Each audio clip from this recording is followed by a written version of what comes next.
আমাদের বক্তব্যের মধ্যে চিন্ময় কৃষ্ণ দাসবাবুর কথা হলো। সত্যি আমাদের এখানে যে কজন বসে আছে, আমি দায়িত্ব নিয়ে বলছি, বাংলাদেশের সংখ্যালঘু মানুষের হিন্দুদের উপরে কি হচ্ছে আমার থেকে ভালো কেউ বুঝতে পারবে না। আমি দায়িত্ব নিয়ে বলছি, কারণ আমি ভারতের সংখ্যালঘু।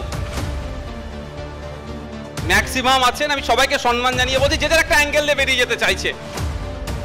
তো চিন্ময় কৃষ্ণ বাবুর সাথে যে অন্যায়টা হচ্ছে, তাকে তার জন্য উকিল দাঁড়াতে দেওয়া হচ্ছে না, সেটা নিয়ে আমরা চর্চা করছি। আমার আগে আমাদের শতরূপদা অনেক কথা বললেন, শুধু আমি একটা নাম বলবো, অমর খালিদ।